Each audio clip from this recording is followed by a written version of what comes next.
I grew up playing a lot of video games, and even though the last decade dimmed the lights on that front, I recently started playing again. From my naive younger self who played Road Rash and Super Mario on a console with cassettes, to now playing Assassin's Creed on a high definition TV, video game technology has developed beyond imagination, and so have the virtual worlds within which these games are based. From online gaming in Fortnite to teaming up with players in Counter-Strike and FIFA to participatory world building in Minecraft, video games now touch upon discourses on the virtual economy, the metaverse, and the social element in online games. To take a deep dive into these virtual worlds, we have with us today Alina Nazmeeva, a researcher at MIT whose work investigates the relationship between cities and digital games, interfaces and public, CGI and politics. My name is Vaishnavi Shukla and this is Architecture Off Center, a podcast where we highlight unconventional design practices and research projects that reflect the emerging discourses within the design discipline and beyond. Architecture Off Center features conversations with some exceptionally creative individuals who have extrapolated the traditional fields of architecture, planning, landscape, and urban design. Alina, your work lies at the intersection of media and technology and the virtual and the built environment. So why don't you get us warmed up and tell us about your research? Oh, hi, Vaishnavi. Thank you. It sounds like you mentioned 4 things. Quite too many intersections. I guess if I can put it more broadly and kind of closer to where I'm coming from, and I was trained as an architect, in my research, I tend to study the relationships between images and spaces, right? So as an architect, originally I was thinking and considering the relationship between drawings, renderings, collages, and all the other means of architectural representations and the space itself, the actual build project.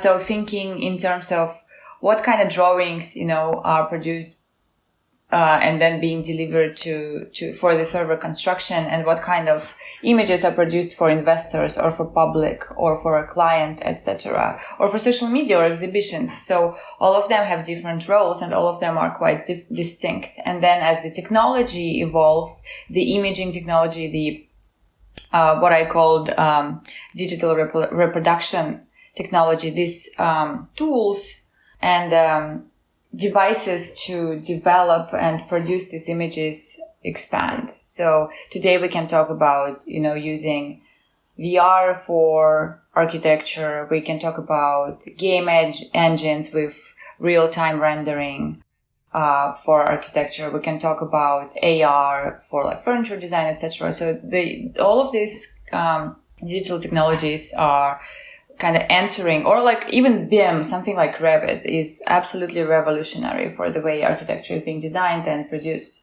So how do these tools influence how we perceive this space and how they essentially reformulate, reconceptualize the notion of space, and our relationship between, and human relationship to spaces, as well as the relationship between images and spaces. So, as an architect, I started from there, but then as I started learning more about the technology, I started expanding for myself the notion of space and the notion of architecture built environment or social environment.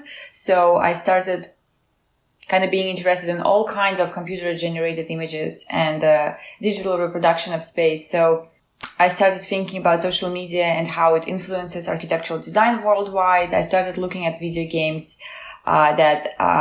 they undeniably, especially during COVID-19, they have become social places. So kind of understanding that and looking deeper into this relationship in more expanded level, but also more, I would say, less architectural level. So it's more now became something like media studies, I would say, and architecture and the intersection of that. At the moment, in particular right now, I continue looking at video games specifically, and I look at them for the research.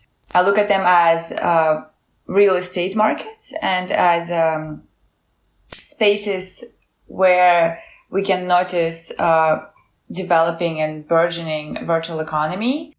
And also, I was recently commissioned by Russian Pavilion in Venice Biennale to write about political dimensions of virtual worlds and produce a video essay for them about the subject as well. So I continued expanding considerations of virtual worlds as like these very diverse spaces that everything is possible.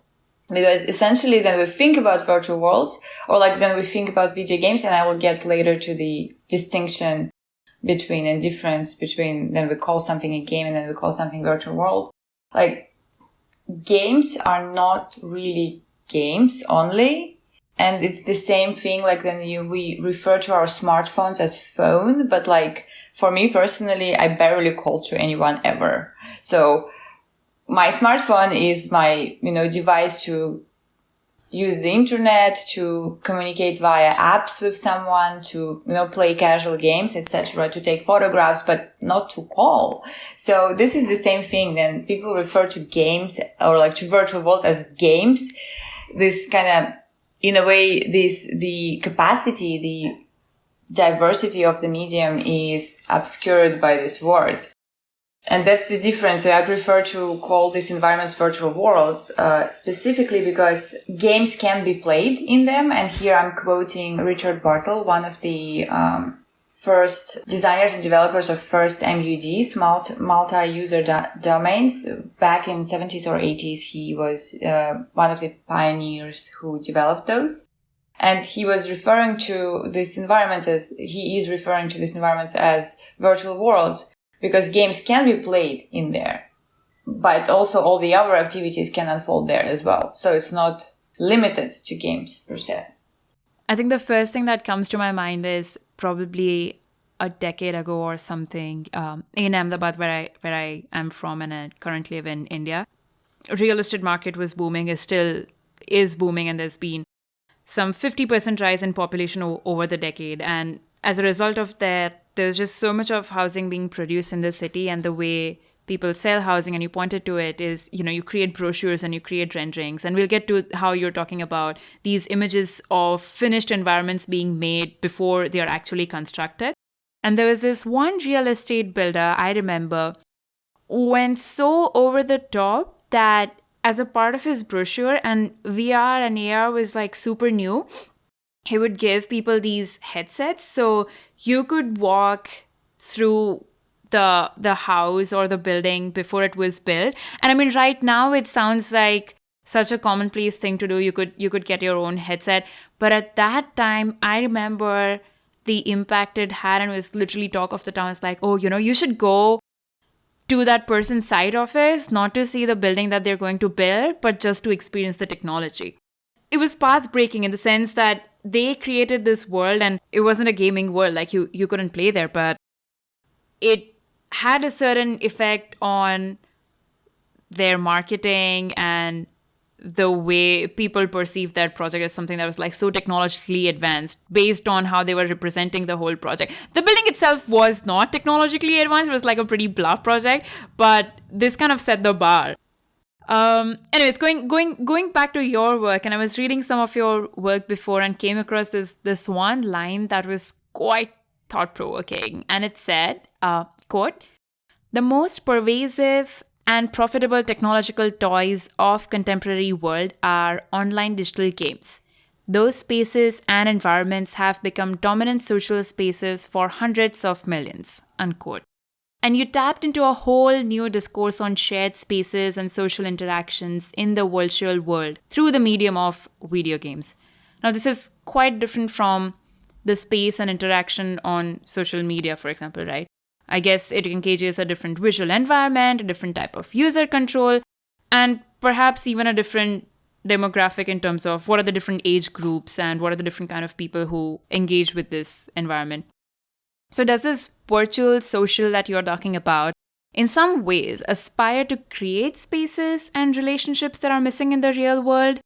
Or is it a critique of what actually exists in the real world and mimics it in a whole different dimension, so to say, which is, that dimension that is bridged or interacted with through a screen, and that is not physical or in the same physical space as we would on a normal day? Well, I mean, I guess if we go back to, even the internet originally was perceived as a kind of a utopia, especially when the internet started really rapidly become more social beyond scientific, exchange of like scientific papers, etc. It was perceived as a utopia, which is somehow beyond the regulations and laws and nation states, etc. Like, it's like a free, great new world where everything is possible and the free individuals can do as they please, and there is a utopian, I don't know, democracy or something like that. And look what's happened now. Exactly. Yeah. Of course, it's not the case. I mean, I think it's the same. I think same issues with this, rhetoric of freedom. Is that this individual freedom is being confused with unabridged capital expansion. So, what do you mean by freedom? That means a big corporation can just enclose large part of the internet to have their own social media there, or and control whatever data is within it. So what do we define as freedom? I think it is not exactly clear in all of these statements, and hasn't been as such. And I mean, of course, right now we see that the internet is not a utopia. The internet is a very complicated space with a lot of different features, and of course there are really great features of it, as well as really but potentially negative, and having negative externalities to the world everywhere, right? And I think video games in part, and virtual worlds, online virtual worlds especially, kind of continued that rhetoric, but also they supplemented it with, visual aesthetics, because it really is simulation of three-dimensional space, which does produce this kind of exciting effect. I mean, right now we are so used to it, but back then, the first three-dimensional games have appeared, especially, and as they gradually, year by year, become more and more photorealistic, kind of triggering, kind of having this effect on our brain, because we become believable, become immersive. And what is interesting in particular in video games of social spaces, while I can agree in part with, this kind of utopian vision of virtual worlds, video games as social spaces, is because they enable certain things which are harder to make in physical space. But they also, in many ways, continue the heuristics of physical space, like navigation through physical space. And I think this is a very interesting feature, especially if we compare virtual worlds with social media, right? In social media, it looks like, let's speak in a very simple terms, it looks like you are scrolling through a newspaper or something like that. Whereas in virtual world, you can move around physical space. So your brain already understands, oh, this is a city, this is a forest, this is something else. So some of the kind of ideas and kind of basic understanding of how to move around and how to get things, how to try to do different things is inherited from physical world and from the way we interact with physical world, but also from the ways we socially interact with different people within physical world. So, for example, in Second Life, one of the first and so far the most successful virtual world, because it has been out there for over 10 years right now, and it still exists. In Second, one of the anthropologists dedicated to the study of this world has been comparing the communication in Second Life to talking and whispering at the same time. This anthropologist's name is Tom Bolstroff. He wrote a fantastic book, Coming of Age in Second Life, dedicated to this world. And he was comparing it to talking and whispering, because you, embodied with your avatar, can go around and talk to to people whether using your audio or typing into chat, but you can also simultaneously to continue chatting with other people anywhere in the world. Whereas you have like a distance-based communication, that you have a face-to-face interaction, but you also simultaneously have a variety of other means to interact with people. So you have this kind of blend between some of the, heuristics, and communication, socialization within physical space alongside with some sort of heuristics of graphic user interface interactions. And they all are blended into like one experience. So yeah, and then some of the other things, of course, social space in virtual worlds enables people to, like, from some of the basic things, like look like anything they can look like within the certain virtual world. So like choose an avatar, like try to embrace a different identity, behave not like you behave in your everyday life.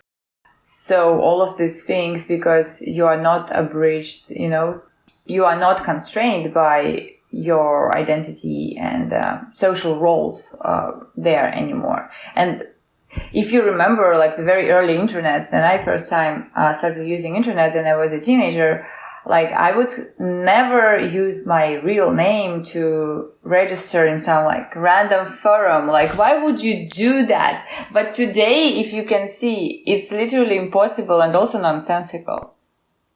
We always use our real names to register everywhere. We always have to confirm our identity for some reason. How come that it's not anonymous anymore? So, and I think virtual worlds allow for this anonymity or pseudonymity, as Tom Bolster says, even now. So those are the spaces that you still you don't need to, put your Facebook avatar there and like give your date of birth, etc.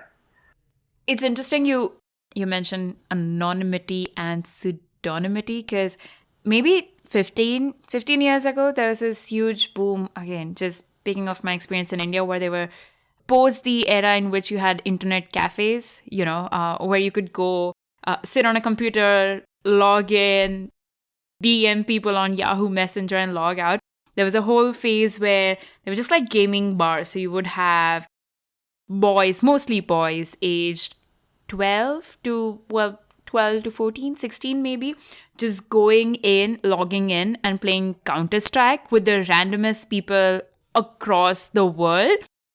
And it was such a rush and such a novelty at that point that you could be anywhere, logging in from anywhere in the world and teaming up with somebody from Russia and somebody from France and be doing these missions together.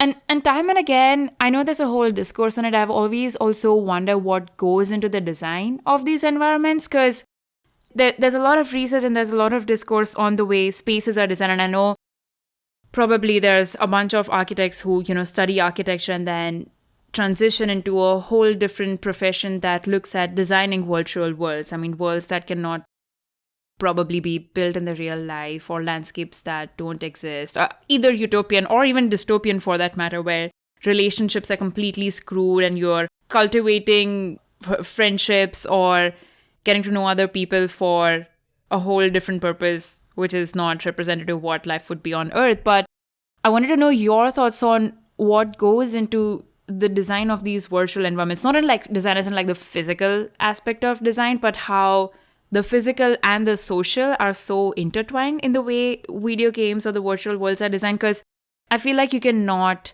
distance one from the other. Like you cannot divorce the existence of a player and the way that relationship is built so intrinsic within the game from the physical environment that the game exists in. I feel like one influences the other and vice versa. Is that true, or am I like completely off track? Well, I do think it's true, and partially it's related to, fan cultures and gaming cultures, and then also sort of the complexity of games forces people to, to go on forums and like to go and seek, asking questions about, how do I get there, like get to point A or point B, how do I find this item in the game, etc. Because sometimes it's really hard to, the games are not really clear. Like, so you know, enter a virtual world and you immediately get what are the missions. But then again, we're talking about like the gaming, like here I'm using the example of virtual worlds which have some sort of game-like missions or goals.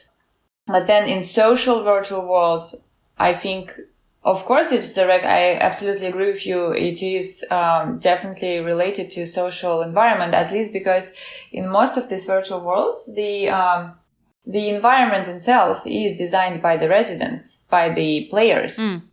Basically, the virtual world developer company, like the corporation which designs it, is kind of providing some sort of empty platform on which the players or the residents themselves can build whatever they want within the certain constraints which are made by the I'm forgetting the name of this game. Help me recall it. It's not Farmville. It's something where you can build stuff together. And I remember when COVID hit, there was somebody, I don't know, one of the American universities who actually rebuilt the entire university building. Minecraft. Is that a social virtual world? Yeah.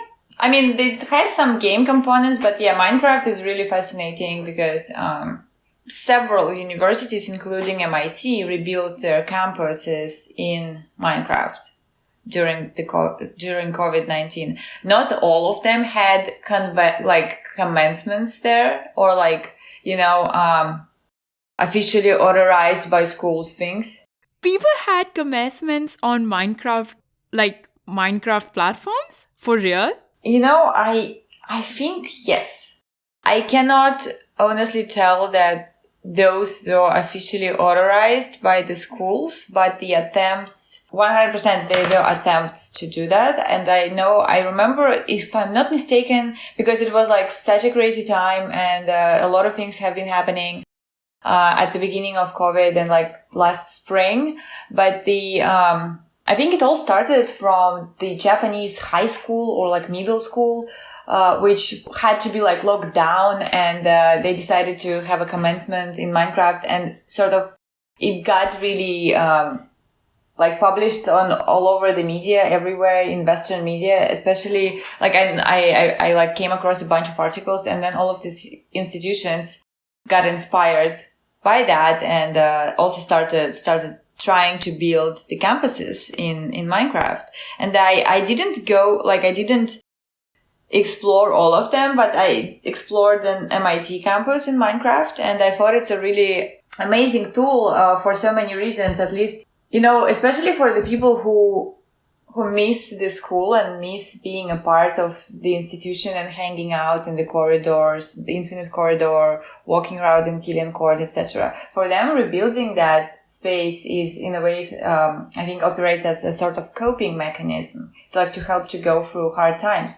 And also another aspect is that it's a collaborative work all the time. So it's several people organized on Discord, and they have been trying to build it together and make it not just a haphazard kind of activity, but more or less regular. I think they like keeping spreadsheets with like types, like the buildings which are complete, or like what's the stage of completion, etc. So they're trying to work together, and I think it's a really fantastic tool, and I had a lot of fun exploring it.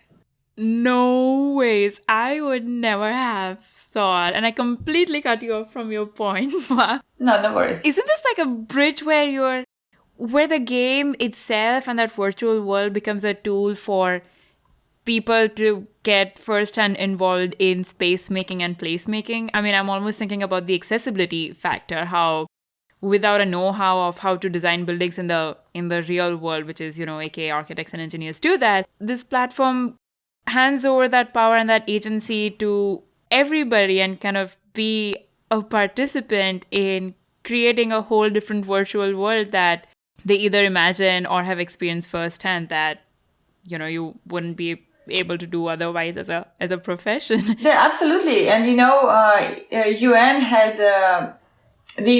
a collaboration with Minecraft called Block by Block. There they, experiment with participatory design using Minecraft as a tool. And there have been several precedents where people would just gather to to build, like to kind of envision what they want to have in their physical environment, in their neighborhoods, etc. So like variety of urban projects. I think Minecraft also has been used for citizen science as well, like some sort of urban planning, citizen mapping, etc.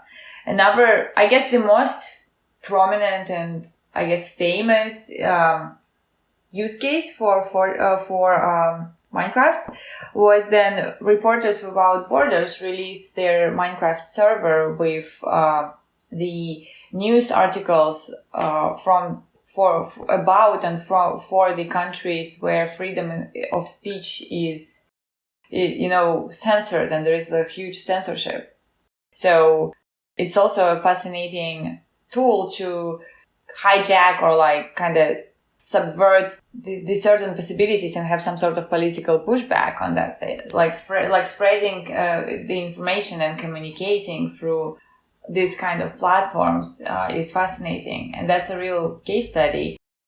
Another thing, I think there was games used as sort of tools to increase empathy between different people, because what they allow you to do, the games, is to communicate with anyone, and you don't really need even to know their language. So as you mentioned, you go on I remember my classmates and I myself did the same, and I was a teenager in this internet cafe, so it was a lot of fun. You will just like play with random people you don't even know, and you barely speak their language, but you still within the game have to be a team and figure out how to communicate and how to like beat your enemy, etc. in the game. So it does increase empathy, and it definitely helps you to improve your communication skills. So this is definitely expose you to other people who are not like you. This is a fantastic, opportunity. And I think especially in COVID, like the value of virtual worlds and video games as social spaces in particular has become extremely visible. As we continue talking about more video games and virtual worlds, here's a little breather to get you excited about our next episode with set designer Tim Croshaw. Tim has designed spaces in some of the biggest Hollywood films, and he will talk about his process of designing for the camera. Film can be so permanent forever. It can be imprinting on people, and it's especially with nowadays with access. Like we can be looking at these Marvel movies, or we can be looking at the David Fincher's work for the next 100 years. Versus sometimes the changing world, especially in some place like Los Angeles, where buildings are torn down and new things are erected. Which is, in this environment is actually quite common. It's interesting when you start thinking about that, right? Like how certain architecture can be less permanent than cinema. Tune back in 2 weeks for a whole lot of Hollywood talk. I think the point about language is so important. While you were talking about creating empathy and, bridging that gap that language often creates, and have people work towards a common goal. This wasn't virtual at all, but there was a series of studios. One especially that I saw firsthand was Dan DeOka at the GSD, and he did a studio for housing. I don't remember where the site was, but the first exercise that the studio did was to create board games. They were board games, but they were still games that everybody could play with the participant group, which was not English speaking, to figure out what people's hopes and ambitions were in terms of creating housing or urban planning, in terms of policy design.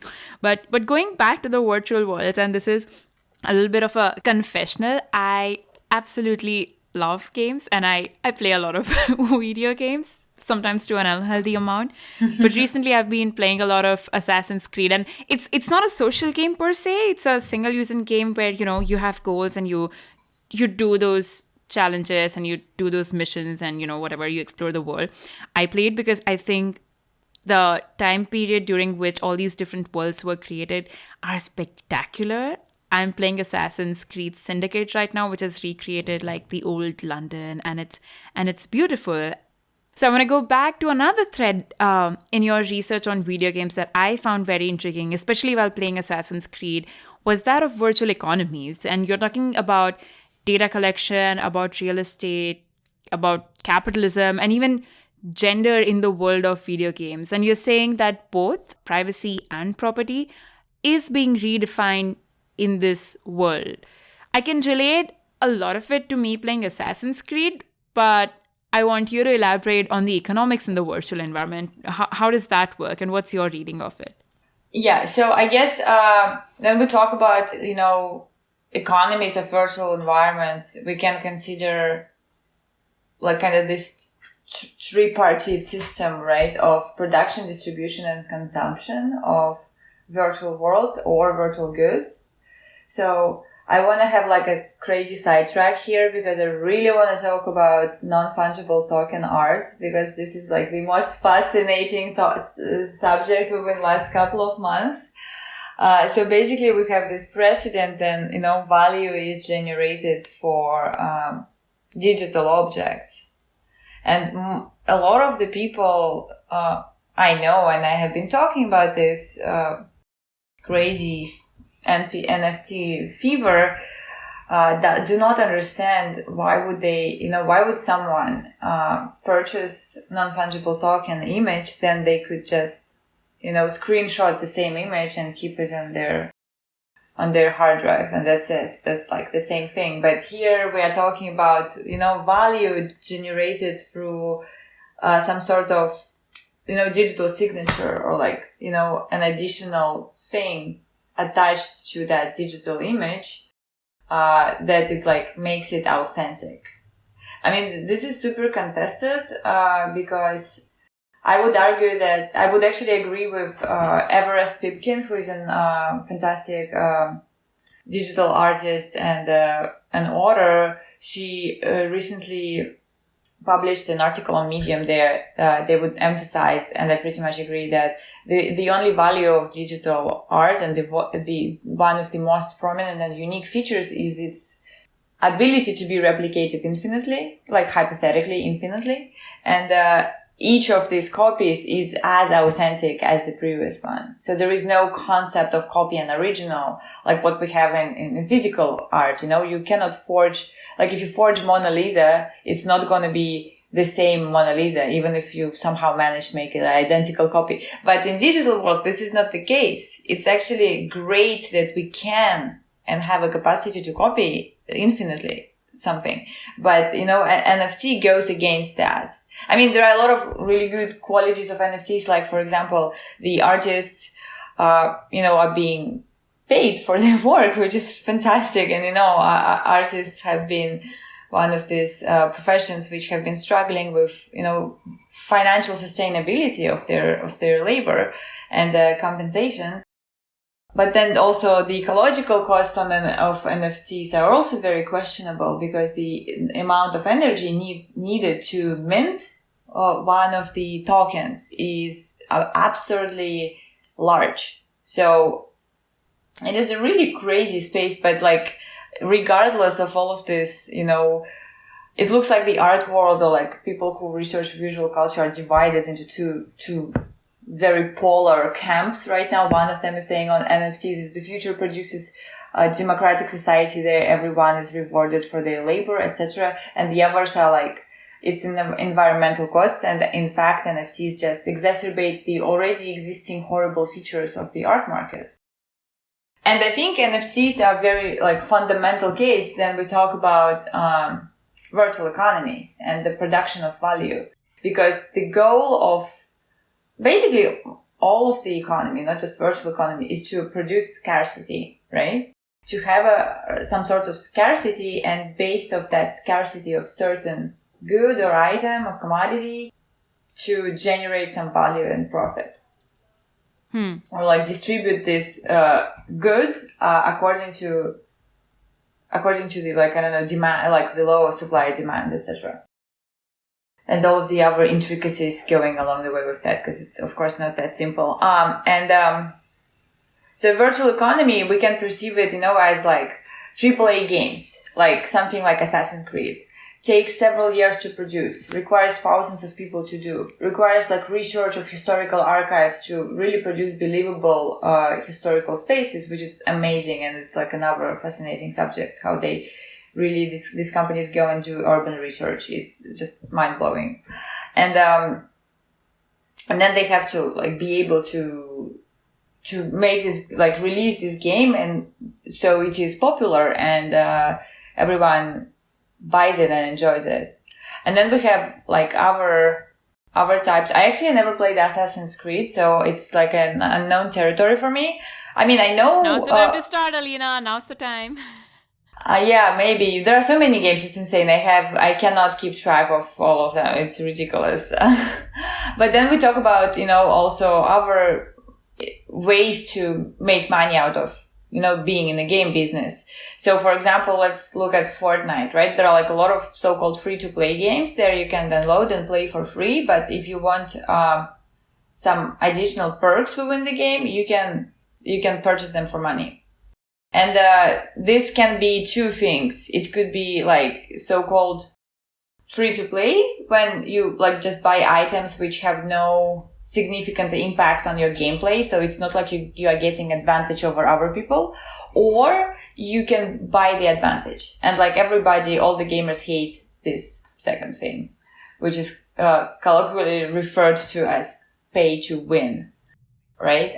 But this is not really important, I think, for our purposes, but the first one is important. So what is fascinating, for example, about Fortnite is that you can go there, and Fortnite is probably the most popular game right now, the most popular virtual world, which has such huge variety of things happening inside and outside, all over the place related to Fortnite. People go there, play with friends, strangers, etc. But they also buy different dance moves or like avatars and equipment, and all of these things. They don't give any advantage for them in the game. The only purpose for these things is social and cultural. All of these items have exclusively cosmetic character. And that's what is fascinating. So it is the same thing like we go and buy, clothes to look nice in society, etc. Or like if we go to the office, like, we buy a suit. Horrible. No, that's a bad example. I don't know. So, you know what I mean? Like, people value, certain things, like certain visual aesthetic things, which, give them social standing, or they make them feel good, or they make them recognizable, make them unique, distinctive from the others. So, and this is the point is that this is the only, or like the largest subset of the revenue stream for Epic Games, the developer of Fortnite. That's it. Purely, like, the revenue is solely based on the selling of virtual goods. So that's that's basically the economy. Time for another confession. I relate, and I was nodding so frivolously and my neck hurts right now because I have been playing Candy Crush since 7 years now. I've deleted it twice because I was hooked and I re-downloaded it and started from scratch, and I'm on level 6,962 right now. And Candy Crush runs on exactly the same principle. I think for me, it just has to do with obsession and dopamine rush, because every time I pass a level, it's just like I'm hooked, like I want to do the other one. And it's the same. It's while you're playing the game for free on your phone, it has that social element where you're logged in through your Facebook, because that's how you keep sync. Otherwise, you have to pay the levels again if it's not sync. And you see everybody from your Facebook friend list who's also playing Candy Crush, and they have these races now. They have weekly races that they've really upped their social game. So every week that I log in, or every time I log in, I'll see what those other 5 friends are and what levels they are on.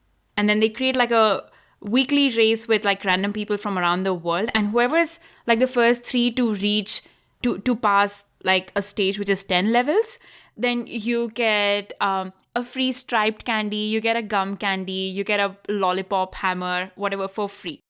And then your life is you get 5 lives, and they regenerate lives every 30 minutes. So the maximum lives you can have is 5. And if you're playing something and you're hooked, you have to buy lives, which is like $1 for 30 minutes of unlimited lives. Or if your piggy bank is full, then you can pay whatever $10 to get 600 coins through which you can buy boosters. And it's incredible how close I've come to actually paying for lives, because I was probably stuck in an airport and I really want to play Candy Crush, but I'm out of lives and I don't want to wait for 30 minutes to recharge my life. And I'm just like, do I just like pay for it like in real currency, like real money, like, put my credit card details and get those lives? It's mind-boggling because people do it. And I know my aunts and, like my mother's generation, the aunt is in my family, they've bought boosters. Like they've really bought boosters and they've sent lives to other people on their Facebook list and paid it via real money. And it's incredible how much revenue that might have generated. While I've decided I'm never going to pay for that, and I've learned a tiny little skill of self-control to put my phone aside when I don't have any lives. But Candy Crush has done incredible. I don't even know how much money they generate via selling all these boosters. I mean, now they've started advertising because, one has to sustain and, you put ads to support your servers and your programming. But that's the closest that I've come to experiencing a virtual economy. Like it exists and it exists for real. Yeah, no, absolutely. And I think it's for me, honestly, it makes no difference whether you buy, a booster in Candy Crush or you buy, a clothing item which has no utilitarian purpose. Like it doesn't make you warm, but it's just pretty. Or like, I don't know, something like that. It's very, very similar. It's just like something brings you value, like there is value for you in that, right? But then there is also like the another type of economy, which is, I'm looking at specifically is the player-to-player economy. Then players can trade between each other. So, and sometimes it involves real money, and sometimes again going like kind of connecting this conversation back to non-fungible tokens. One of the virtual worlds I'm looking at right now, and I'm trying to have some real estate and make some real estate analysis of it. It's called Decentraland, and basically it's based off the idea that like every single parcel of land in this world can be is a non-fungible token, and they are being perpetually traded between people. So there is a lot of like real estate speculation, but there is also a lot of there are a lot of similarities. So some of the obvious similarities between the way the property is being bought and sold in real cities and the way it's being thought of and also bought and sold in the Decentraland. Like, the closest to the public space parcel is going to be more expensive. The one which is like adjacent to the road is going to be more expensive. The one which is adjacent to like some district which has like really fun theme, which is like super attractive and generates a lot of foot traffic, is gonna be like more expensive, etc. And people have been like flipping this property like crazy, and now they also have been building stuff there, right? Because it's a virtual world which can be accessed through your browser, but also with VR goggles.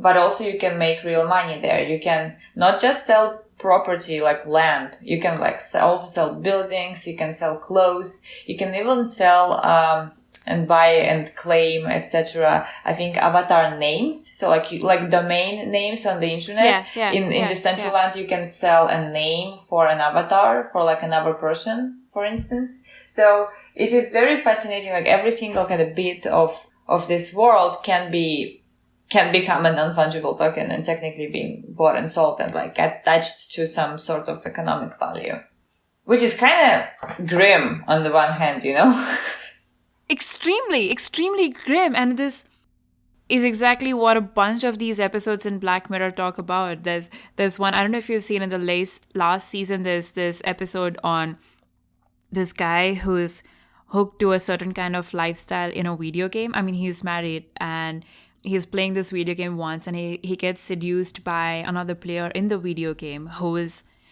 a male. Like he's a guy, and this is a guy playing a game who's married to a woman. So he's straight in his real life, but he realizes that he's probably having homosexual tendencies within the video game, and it's crazy, like how he's leading these dual lives, one that is like his real life, and then one life that he's living in the virtual world, and how those two intersect or don't. But I'm gonna change the gears a little bit here, and I'm thinking about the year that has gone by. Today marking the exact 1 year anniversary of GSD in the US shutting down. March. Oh, really? March It was 13. I thought it was 16 for some reason. I had the number 16 in my head.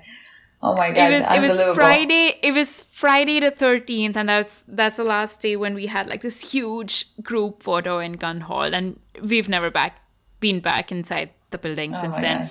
But my screen time since then has easily increased by a few hours a day, very unhealthy.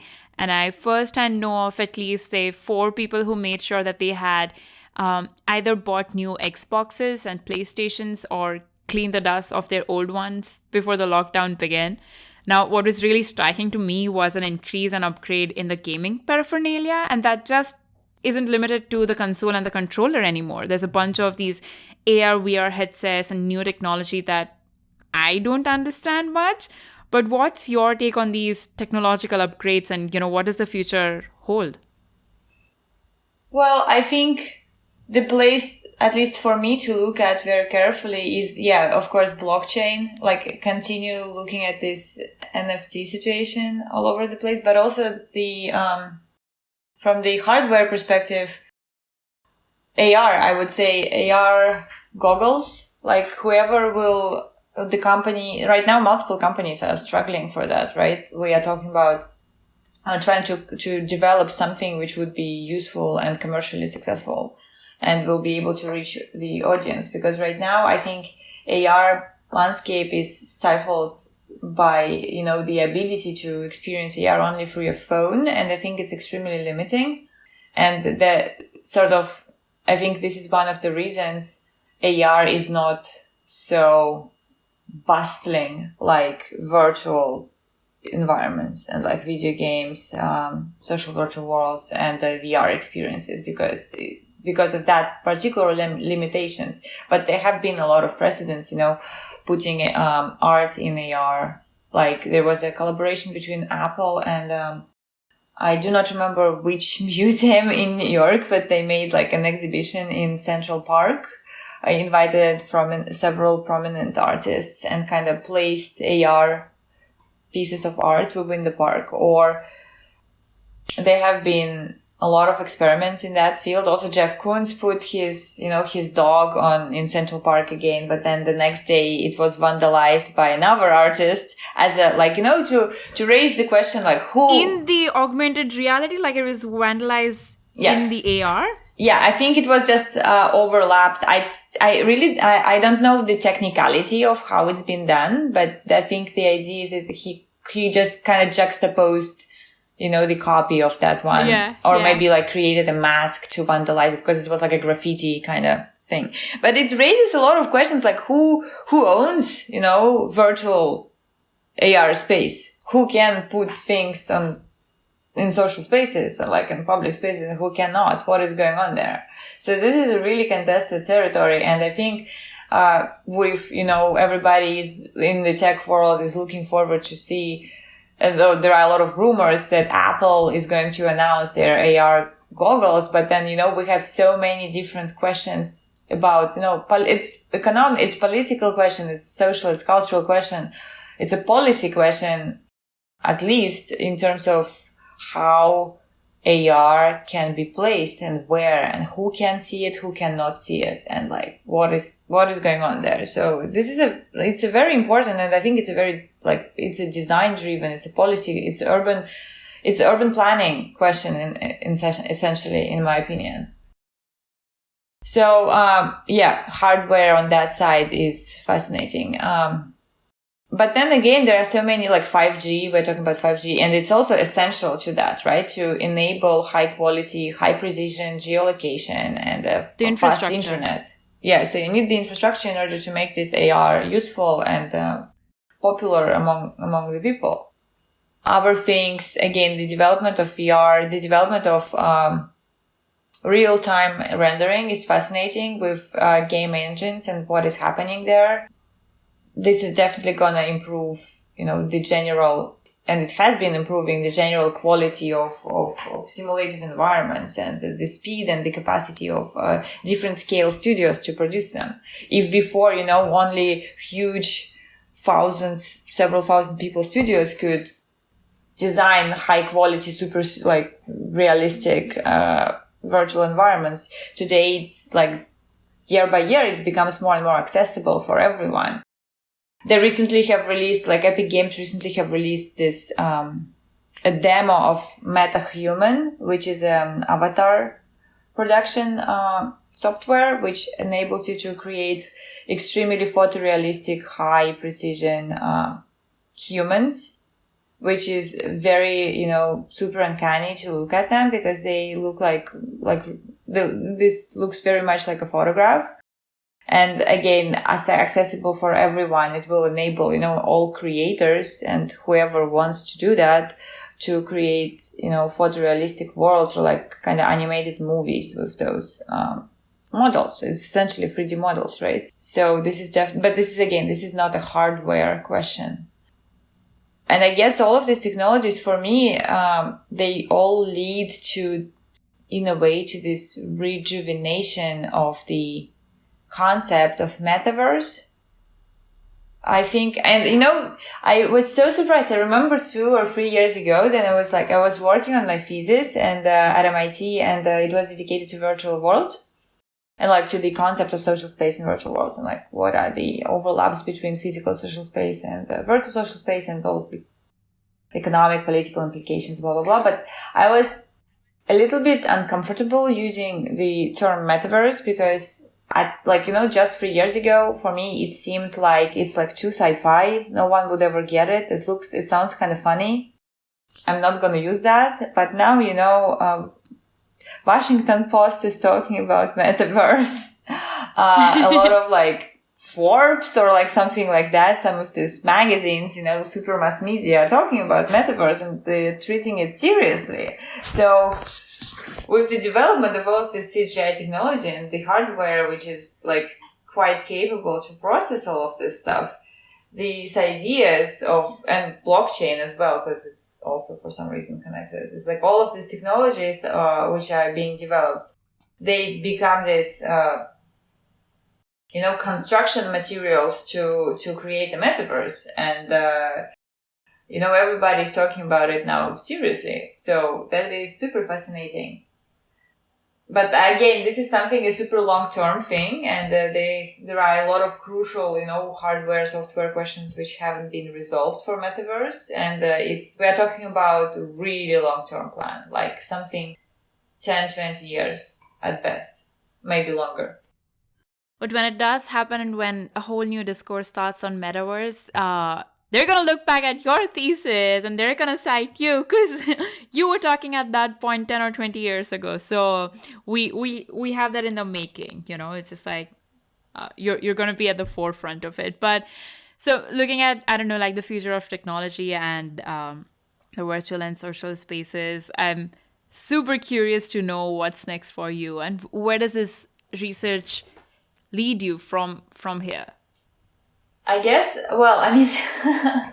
I think this subject for me is so broad. I am really trying, I'm looking at video games and virtual worlds, and they already are such a huge landscape of all of the different possible things. You have social games, and then you have Candy Crush, which is, it's not even a social world. Even though we can argue that it's about spatial problem, it is still about the arrangement of certain things, about the resource management and reorganization of space, right? And then the games are such a rich terrain for me because it also is, a window to the cultural, to the global culture essentially, because we're talking about pop culture, right? If we consider games as a pop culture media, and if we agree that pop culture always reflects to an extent the the political, the social, the cultural aspect of the world and what like certain trends, etc., what's happening. We can read the games as these mirrors of the world, in one hand. On the other hand, we can also see games as, I really like to bring some neo-Marxist talk here. We can think about them as like so-called like David Harvey's spatial fix, this kind of infinite expansion of market towards more and more, things to be able to capture and exploit. And I think this is so evident in the concept of the internet at first, but like more visualized in the both virtual world video game market, but also blockchain market. There has been this really fascinating project, which is called, I think, Earth2.io or something like that. So the concept is that there's a digital twin of the Earth, of the planet, right? And it has all of the like cultural landmarks on it. I actually I didn't look at it. I don't know what's the fidelity of it, but imagine if it's something like a Microsoft Flight Simulator, something extremely realistic. And the point is that this is also a marketplace. There, everyone who is a part of this virtual, Earth2 virtual world can actually buy all of those landmarks on this digital twin of the planet. So you can go there and like buy an Eiffel Tower or like Angkor Wat if you want to. So, and just have it in there for some reason. And there is again a lot of speculation happening. So this is the expanding market, which finds its value and finds its audience and finds those who are interested and want to be a part of that. And it seems to be fascinatingly inventive of, more and more ways to expand further and further.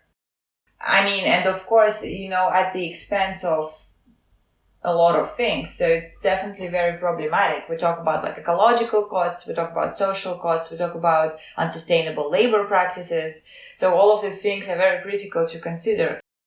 But the opponents of that point of view would say that it also, provides jobs and opportunities and like reduces generational wealth gap, because all of these people, invest in all of this cryptocurrency and they obtain the means to live comfortably, which is amazing. Like we all can agree that everyone wants to have, I want everyone to have enough money to survive and be comfortable.